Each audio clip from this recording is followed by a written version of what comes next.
por la compañía. Estamos arrancando una nueva edición de Plenamente, este espacio en el que tenemos la posibilidad de hablar con profesionales de la salud mental. Para mí es un gustazo poder recibir al doctor Ibrahim Enríquez el día de hoy, con el que vamos a estar hablando de diversos temas y queremos focalizarnos en algún momento en lo que es el Plan Sumar y todo lo que este abarca. Doctor, ¿qué tal? ¿Cómo está? Muy buen día, gracias por la visita. Buen día, muchísimas gracias por invitarme al programa. A ver, recordame por favor tu cargo dentro del Ministerio de Salud. Sí, soy jefe de Departamento Operativo Regional de la Dirección Nacional de Salud Mental. A ver, ¿y cómo es que se diferencia del otro departamento? Porque tiene muchos departamentos ahora. Sí, son 3 departamentos. Son 3. Sí, la Dirección de Salud Mental se divide en 3 departamentos, que son el Departamento de Desarrollo de Redes, de los cuales el Departamento Operativo Regional forma parte, ¿sí?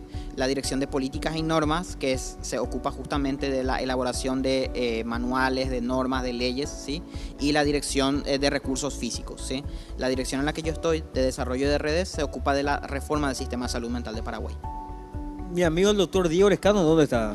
Él sería mi compañero de oficina realmente. Ah, ¿sí? compañero de oficina luego. Sí, él es jefe de tecnologías en salud mental, que es el que está a cargo de la línea de crisis 155. Y yo como jefe de departamento operativo regional estoy atendiendo otras cuestiones que tienen que ver justamente con el funcionamiento actual de los servicios de salud mental y de cómo estamos proyectando crecer en distintas áreas. Tuvimos la chance nosotros de hablar con Diego sobre el final del año 2025 y estamos bastante sorprendidos y felices, entre comillas, ¿verdad?, por la buena recepción que ha tenido la línea 155. Sí, realmente es un logro de la Dirección de Salud Mental, ¿verdad?, de haber compaginado tantas cosas. Se necesitan realmente muchas cosas para hacer funcionar un servicio de esta complejidad, pero asimismo es algo que el país estaba necesitando, ¿verdad?, porque no es algo que tuviésemos antes así de manera formal provisto por el Estado. Es decir, habían otras instituciones que proveían un servicio similar antes, pero no de manera continua, no las 24 horas, y ahora sí, por fin tenemos las 24 horas del día, los 7 días a la semana. Siempre va a haber del otro lado por lo menos un profesional de psicología, en realidad son más, ¿verdad?, porque son muchos por cada turno, ¿verdad?, pero siempre va a haber un profesional de psicología del otro lado de la línea listo para poder auxiliar, listo para poder intervenir en los casos de crisis de salud mental. Mucho trabajo en la dirección, doctor. Sí, realmente sí, tenemos que cubrir muchos frentes, ¿verdad? Son muchas cosas que tenemos que trabajar, entre ellos la línea 155 es uno de los logros grandes, pero todavía nos queda mucho que hacer. Realmente tenemos una serie de objetivos bastante ambiciosos para el año 2030, ¿verdad?, que es donde termina nuestra política actual, nuestra política y plan nacional actual de salud mental en Paraguay. Y decime una cosa, no son muchos los profesionales de la salud mental en el país, ¿verdad? Hablando de psiquiatras. Hablando de psiquiatras, no. No manejo los números exactos, creo que somos alrededor de 150, así para darte un aproximado, ¿verdad? Puede que seamos menos, ¿verdad? Actualmente se están formando 14 psiquiatras por año en el país, 10 de los cuales son del hospital psiquiátrico y 4 son del hospital de clínicas, que son los 2 únicos centros formadores de psiquiatras, de adultos, que son los psiquiatras generales, ¿sí? Después, psiquiatría infanto-juvenil tenemos en el hospital de clínicas, que es el único establecimiento que hace formación de ese tipo, que es una subespecialidad y forma un solo psiquiatra infanto-juvenil por año de momento. No son más de 150. Sí, es así, somos poquitos. No, pero de hecho cuando nos ponemos a contar a los especialistas de subespecialidades, no hay ninguno que te llegue a más de 200 en el país. Es una carencia que tenemos en todos los frentes realmente. Sí, es algo que también estamos viendo cómo abordar en el futuro, ¿verdad? Un poquito más lejano, obviamente, sí, porque tenemos otras cuestiones que nos convocan de manera más urgente, ¿verdad? Entonces, estamos con el personal que estamos teniendo, llevando a cabo muchas cosas. Ya, evidentemente, cuando seamos más, va a ser mucho más llevadero todos los planes que tiene el Ministerio de Salud para la reforma del sistema de salud mental. Pero bueno, ahora con lo que tenemos nos las estamos arreglando, ¿verdad? Así mismo. Bueno, y en este tipo de cosas es que aparece la línea 155 y se erige como una solución a muchos problemas que se han presentado en este tiempo. Todavía no tiene un año. Todavía. Y la cantidad de llamadas que recibe diariamente. Sí, ya estamos por las 10.000 llamadas en total, vamos a decirle, desde que se inauguró, y digamos que tenemos entre 1.000 y 2.000 llamadas por día, o sea, por mes, mejor dicho, ¿verdad? Y realmente se siente el alivio en el sentido de que hemos hecho ya una encuesta interna, inclusive de los usuarios que han llamado. Muchos están muy satisfechos realmente con el servicio, ¿sí? Porque les ha ayudado, les ha tendido una mano en un momento en el cual no contaban con otra persona más. Entonces eso marca la diferencia. Doctor, decime, desde tu posición en la que vos te encontrás hoy en día, ¿cómo ves la salud mental? Haciendo así una radiografía general en el país. Bien, realmente tenemos una deuda histórica para cubrir muchas de las cosas, muchos de los servicios y necesidades relacionadas a la salud mental en Paraguay, ¿sí? En ese sentido, la creación de la dirección como tal, ¿verdad? Como dirección independiente a lo que era el departamento de programas del Ministerio de Salud, ahora al ser una dirección independiente, ¿verdad? Puede justamente tener un margen de maniobra mayor, ¿verdad? Que nos ha permitido realizar todas las cosas que hemos hecho hasta ahora y las que tenemos proyectadas, ¿verdad? Que son justamente para cubrir las necesidades que tenemos a nivel país, ¿verdad? Es decir, necesitamos, por ejemplo, mayor atención, o sea, necesitamos realmente involucrar a la sociedad, y de hecho esa es una de las cosas que quería tocar, ¿verdad? Que tiene que ver con el cambio de paradigma, de que no solamente los profesionales de salud mental podemos intervenir en salud mental, sino que todas las personas realmente pueden hacer algo, solamente que no con el mismo nivel de profundidad o intervención, ¿sí? Pero todos podemos hacer algo por la salud mental, y esa es una de las cosas que estamos instalando, ¿verdad? Además de, evidentemente, todos los dispositivos o las formas de atención que necesitamos, ¿verdad? Como por ejemplo las unidades de internación psiquiátrica que necesitamos más en el país para poder llegar a sectores más lejanos, ¿verdad? Hasta ahora está todo muy centralizado en Asunción, ¿verdad? Excepto por una unidad de internación que hay en Pedro Juan Caballero, ¿verdad? En el resto del país no hay acceso a atención en salud mental para casos más graves, ¿sí? Otras cosas que también estamos tratando de fortalecer es tratar de hacer llegar el servicio de psicología y psiquiatría a todos los departamentos del país, ¿verdad? Psicología actualmente ya tenemos en todos los departamentos, en todas las regiones sanitarias del país. Psiquiatría nos falta en una región sanitaria, ¿verdad? Que es Alto Paraguay, ¿verdad? El resto de las regiones sanitarias ya tienen por lo menos un psiquiatra, lo cual igual sigue siendo poco, ¿sí? Pero estamos llegando por lo menos, y con la formación continua que estamos teniendo, con la cantidad de profesionales psiquiatras que vamos a sacar en los próximos años, sí ya vamos a poder cubrir la demanda, o sea, uno de nuestros objetivos, que es cubrir, tener atención en psiquiatría en el resto del país. Doctor, me gustaría abordar de una forma correcta lo que dijiste con tu visión profesional, obviamente. Dijiste que hay que involucrar más a la sociedad, pero bueno, eso se contrapone un poquito con la idea tal vez que tenemos instalada de que los temas de salud mental tienen que ser atendidos solamente por un profesional de la salud mental, es decir, un psicólogo o un psiquiatra. El haber tenido esto en la cabeza durante tantos años nos ha llevado también a una especie de encerramiento de esa idea, de que si yo no les cuento a un profesional, no vale la pena contarle eso a otra persona. ¿Y a qué nos ha llevado eso? A acudir a redes sociales, ¿cómo es? Inteligencia artificial, a buscar autodiagnósticos, ¿verdad? En busca de una solución, porque en una situación de desesperación la gente busca cualquier cosa para tratar de aflojar un poquitito la presión que tienen en la cabeza. Pero ahora, me gustaría escuchar más acerca de esa visión que tenés y de cómo la sociedad puede involucrarse más en este asunto. Claro, realmente esto responde a la estrategia que viene impulsando la Dirección de Salud Mental desde 2022. Es una estrategia que a nivel mundial realmente se aplica desde 2008, que se llama MHGAP, ¿sí? Que son las siglas de Mental Health Gap o brecha en salud mental, ¿sí? Que lo que busca es cubrir justamente esa diferencia enorme que hay entre la poca cantidad de profesionales que hay, y esto no es solo algo de Paraguay, es algo a nivel mundial realmente. Acá se ve de manera mucho más aguda, ¿sí? Pero la poca cantidad de profesionales de salud mental versus la alta demanda que hay a nivel social de servicios o de necesidades de salud mental, ¿sí? Ahora, esto justamente viene en línea con lo que mencionabas, ¿verdad? Que no solamente los profesionales de psicología o de psiquiatría son aptos para poder ayudar en salud mental. La diferencia es que nosotros, evidentemente, como profesionales, yo como médico psiquiatra, tengo un nivel de responsabilidad mayor porque tengo un nivel de conocimiento mayor, pero en realidad todo el mundo puede hacer algo por la salud mental. Hay cosas que realmente no hace falta ser especialista en salud mental para poder efectuar y que realmente marcan una diferencia, como escuchar de manera empática, sin juzgar, ¿sí? Tender puentes de conversación hacia la otra persona, sobre todo observar a la otra persona si es que vemos que la otra persona no está pasando bien, está experimentando dificultades, entonces abrir la puerta al diálogo, por lo menos ofrecer esa oportunidad de abrir la puerta al diálogo ya marca la diferencia. Después la otra persona decide si cruza o no esa puerta abierta, ¿verdad? Pero si nosotros abrimos la puerta es mucho más fácil que se cruce, ¿verdad? Entonces eso es lo que viene a enfatizar MHGAP, ¿verdad? Y nosotros estamos haciendo formaciones tanto a nivel comunitario, es decir, para personas de la comunidad, ya sea referentes como por ejemplo referentes religiosos, religiosos o de instituciones deportivas o incluso cualquier persona interesada en ayudar en salud mental puede recibir esta formación con nosotros, ¿sí? Por un lado. Y por el otro lado estamos haciendo otra formación que se llama MHGAP clínico, ¿sí? Que tiene que ver con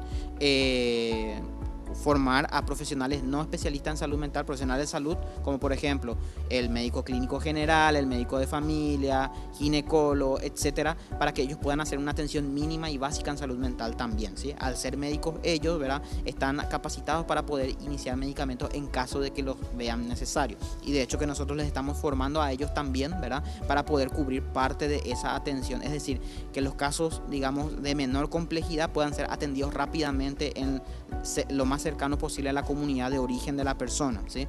Entonces, todo eso realmente ayuda a extender un poquito nuestro alcance, ¿verdad? A pesar de ser pocos profesionales como tal en salud mental, en realidad ahí estamos involucrando a toda la sociedad, ¿verdad? Es decir, a los actores comunitarios relevantes, inclusive la propia persona con problemas de salud mental puede estar involucrada también en su cuidado, que es una de las cuestiones que tiene que ver con el llamado autocuidado, ¿sí? Que todos en realidad somos capaces de hacer, ¿sí? Solo que no con la misma profundidad y no todos del mismo modo, ¿sí? Porque el autocuidado se tiene que adaptar a las necesidades de cada persona y a las capacidades de cada persona, pero en principio toda persona puede, ¿verdad? O sea, todo esto marca el cambio de paradigma que estamos tratando de realmente de expandir, de democratizar el conocimiento que tenemos nosotros como profesionales, ¿verdad? Porque realmente los profesionales de salud mental no es que tenemos un conocimiento exclusivo, vamos a decirle, que solamente nosotros podemos saber. En realidad somos como cualquier otra persona, evidentemente tenemos que estudiar más, tenemos mayores niveles de responsabilidad, pero digamos que el conocimiento de salud mental realmente tiene que llegar a todos, ¿verdad? Porque todos podemos hacer algo por la salud mental. A ver, la diferencia fundamental con ustedes es que ustedes pueden diagnosticar y recetar medicación. Sí, así es, pero realmente ese recurso, digamos que es un recurso que es una herramienta, ¿sí? Una herramienta se puede usar bien como se puede usar mal, ¿sí? Y evidentemente tenemos que hacer la reflexión de que si esa herramienta es apropiada para el problema específico, ¿sí? Es decir, si yo quiero desatornillar un tornillo, voy por un destornillador, no por un martillo, ¿verdad? Entonces, la herramienta tiene que estar bien usada, ¿sí? Y en ese sentido hay otras herramientas que también se pueden usar que realmente tienen acceso a todo el mundo, y a eso es lo que yo iba, que es la conversación, la empatía. Esas son herramientas también terapéuticas que muchas veces no las concebimos como herramientas terapéuticas, pero lo son. Entonces eso forma parte de nuestro arsenal de cosas, además del medicamento, que también puede ayudar en determinadas circunstancias, ¿verdad? Con un control específico cada cierto tiempo. La mayoría de los medicamentos no son para siempre, no son adictivos. La mayoría de los medicamentos de psiquiatría, hay algunos pocos que sí, que se tienen que usar con cuidado, ¿verdad?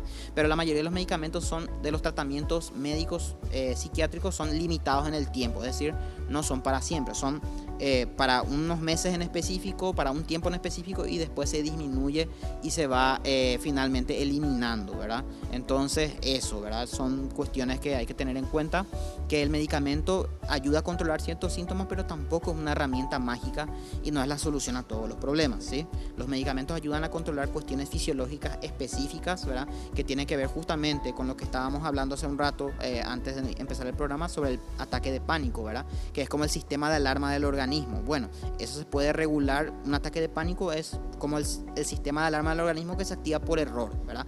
El organismo siente que está en peligro, pero realmente uno no está en peligro, en rigor. Y eso se puede ajustar tanto con psicoterapia como con medicamentos, y usualmente haciendo ambas cosas se tiene mejor respuesta si es que se hace de manera controlada, ¿verdad?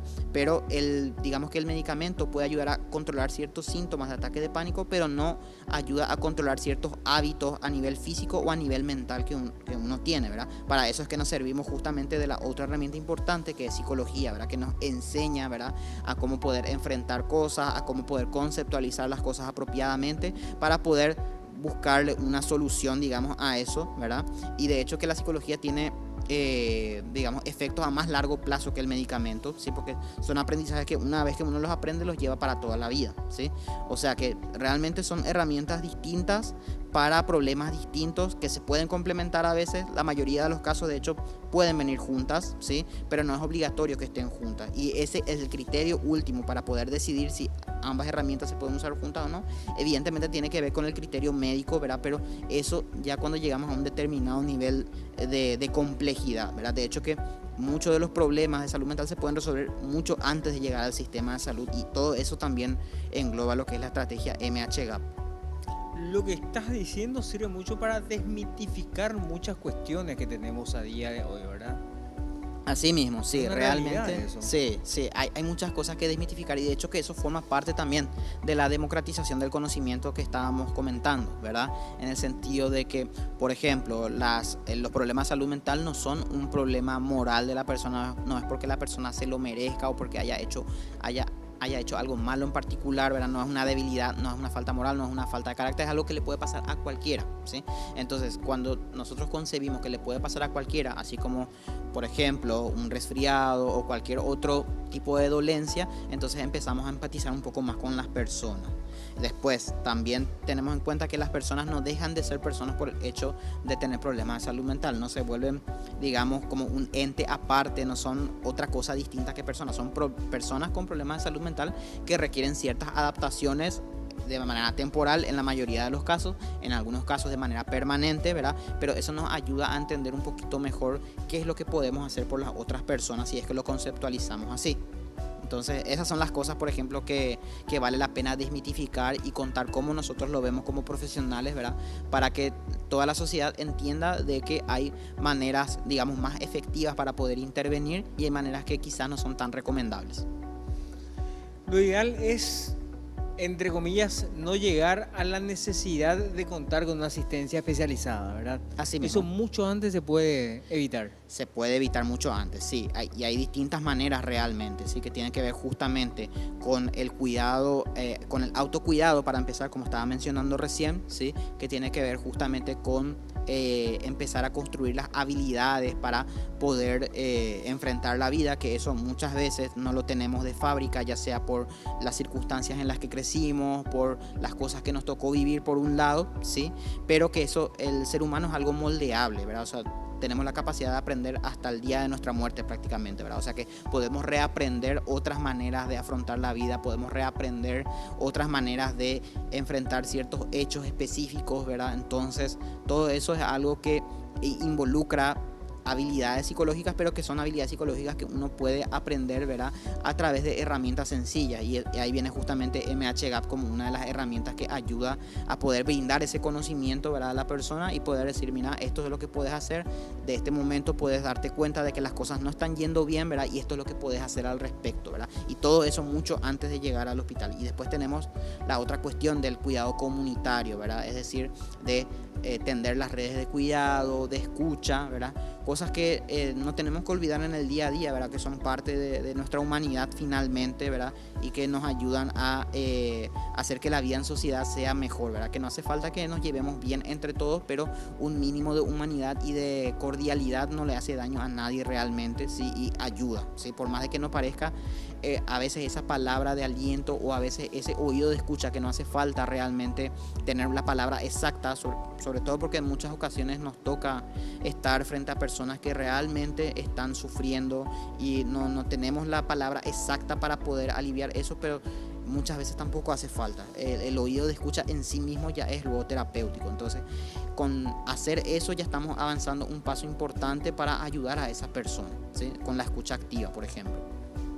Escucha activa, eso es Sí. algo que hay que fomentar, ¿verdad? Sí, la escucha Es decir, activa, claro. cuando alguien está hablando, Ujú. demostrarle genuinamente que lo estás escuchando. O sea, Claro, hacerlo sentir reconocido de que su, Ujú. no sé, su dolencia, su problema, su Ujú. situación, Ujú. realmente Sí. es válido. Claro, ¿verdad? es una experiencia, y como toda experiencia no es algo que nunca podemos invalidar, o sea, nunca podemos decirle a una persona, vos no estás sufriendo, ¿sí? Es realmente entender que incluso cuando la persona tenga valores distintos a los tuyos, o tenga una forma de pensar distinta a la tuya, puede estar en problemas, puede estar sufriendo, así como vos también, ¿verdad? O sea, realmente es conectar con esa parte de nuestra humanidad que tiene que ver con entender justamente que el sufrimiento del otro puede ser igual al nuestro, ¿verdad? A lo mejor no en las mismas circunstancias, no es exactamente igual, pero al final eso nos une, ¿verdad? Entonces eso es algo a tener en cuenta. Dijiste también que no hace falta que uno tenga la palabra exacta para decirle. Así decir, es. tampoco es necesario darle 10 soluciones a esa persona que te está contando algo. De hecho, que en realidad el dar soluciones luego en sí mismo es algo que los propios profesionales de salud mental evitamos hacer de manera activa. ¿Y en qué sentido comento esto? Es que en realidad muchas veces las soluciones que nosotros damos o que nosotros pretendemos dar a una persona que está sufriendo no son necesariamente las que le van a ayudar a esa persona, son las que nosotros pensamos que le van a ayudar. Es mucho mejor en ese sentido escuchar primero, ¿sí? Escuchar primero y luego construir con esa persona las soluciones, ¿verdad? ¿Y vos qué pensás? ¿Qué es lo que a vos te parece? ¿Qué podría pasar, ¿verdad? Entonces, escuchando y haciendo estas preguntas e interrogándose avanza muchísimo más, por ejemplo, que tratando de solucionar la vida a la otra persona. Hay veces en que sí es necesario solucionar problemas específicos, ¿sí? Problemas económicos, si uno está en condiciones de ayudar, etcétera. Eso evidentemente sí, ¿verdad? Pero también hay otros problemas como más generales, vamos a decirle, en los cuales brindar o tratar de encaminar hacia una solución antes de que la otra persona se sienta lista para esa solución, quizás va a generar resistencia. Y de hecho eso es lo que muchas veces pasa, ¿verdad? Que las personas, en nuestro intento bien intencionado de querer ayudar a una persona que sufre, tratamos de brindarle soluciones y empezamos a escuchar el sí pero, ¿verdad? Si estamos escuchando ese sí pero, tenemos que retroceder un paso atrás y en lugar de seguir brindando soluciones, ¿verdad? Que nos va a seguir dando más sí pero como respuesta, ¿verdad? Tenemos que decir, bueno, ¿a vos qué te parece? ¿Qué pensás que te podría ayudar? Y evidentemente ponerse a disposición, ¿verdad? Porque esto es la parte más importante de la comunicación. Realmente es el mostrarse tal como uno es y aceptar a la otra persona tal y como es, ¿verdad? Eso es lo que tiene que quedar más importante, lo que tiene que quedar de mensaje en la interacción cuando está frente a una persona que sufre, ¿verdad? Entonces, eso básicamente es en lo que uno puede ayudar. Y como te darás cuenta, no es una habilidad, vamos a decirle, misteriosa, ¿verdad? No es algo mágico, ¿verdad? Es algo que está apoyado por evidencia científica, ¿verdad? Evidentemente requiere cierto acostumbramiento para poder cambiar el chip, ¿verdad? De muchas cosas que nosotros hacemos, incluso con buenas intenciones, ¿verdad? Para poder cambiar a formas más efectivas de intervenir. Y eso es algo que todo el mundo puede aprender. Totalmente, estoy muy de acuerdo con eso. A ver, la gente te va a decir siempre que lo importante es la comunicación, Sí. pero el entender lo que la otra persona te está diciendo, el interpretar y el poder buscarle una respuesta, una salida a eso es lo que de verdad importa, tener la capacidad de poder procesar. Exactamente, Eso. sí, es la capacidad de conectar, de procesar y tener ese ánimo de construir con la otra persona, porque realmente cada persona es dueña de sus decisiones finalmente, ¿verdad? Y de hecho que muchas de las cosas que pasan en el campo de ayuda de salud mental y como cualquier campo de intervención humana en general es que el tema de la voluntad es algo muy importante, ¿verdad? En el sentido de que todas las personas ejecutan actos voluntarios, ¿sí? En el sentido de que todas las personas tienen una motivación para actuar de la manera en que actúan, ¿sí? Y a veces el problema de comunicación o de entendimiento surge justamente del hecho de que no aceptamos que la otra persona tenga otras motivaciones distintas de las nuestras, ¿verdad? Y tratamos de imponer nuestras motivaciones a la fuerza y ahí es donde termina habiendo la resistencia del sí pero. En ese caso es mucho mejor tratar de escuchar primero y tratar de ver cómo podemos encajar alguna de las motivaciones que tenemos en común, porque lo cierto y concreto es que vamos a encontrar alguna motivación en común, ¿sí? Siempre, como seres humanos, siempre vamos, por más de que tengamos distintos valores, siempre vamos a encontrar algún punto en común por lo menos. Evidentemente eso requiere un cierto nivel de esfuerzo, ¿verdad? No es fácil, pero a largo plazo es lo más efectivo de hecho. Pero todo eso viene del hecho de escuchar, porque sin escuchar todo lo demás no es posible. Absolutamente. Y doctor, creo que una cosa importante en eso también es, a ver, no frustrarse, ¿verdad? En ese deseo por ayudar, porque en mi opinión no se abandona a alguien que está pasando por un mal momento. Exactamente, siempre se deja la puerta abierta, ¿sí? Eso es algo que tenemos que entender. Nosotros hacemos nuestro mejor esfuerzo posible para poder ayudar a la otra persona, ¿sí? Nosotros abrimos la puerta, pero la otra persona es la que finalmente decide si cruza o no, ¿verdad? Pero si nosotros cerramos la puerta, la otra persona, por más que quiera, nunca lo va a poder cruzar. Entonces, mejor es abrir la puerta, hacer el mayor esfuerzo posible, ¿verdad? Y ese esfuerzo tiene que ser algo sostenido, ¿verdad? Y esto es un consejo así general para problemas de salud mental de distintos tipos, ¿verdad? De que nosotros abrimos la puerta para ayudar, ¿verdad? Damos nuestro mejor esfuerzo, pero también aceptamos que la responsabilidad no cae 100% en nosotros del cambio en la otra otra persona, ¿sí?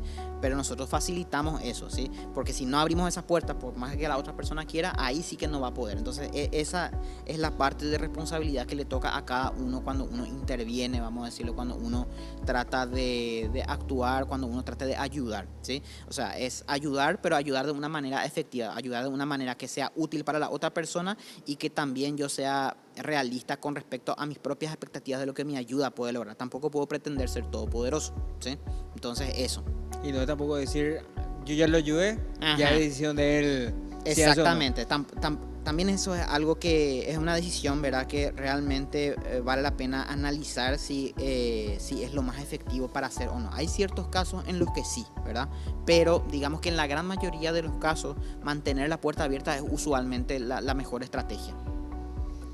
Fascinante la charla que estamos teniendo con el doctor Ibrahim Enríquez. Tenemos que hacer una pausa. Perfecto. Corte. No se vayan, ya venimos.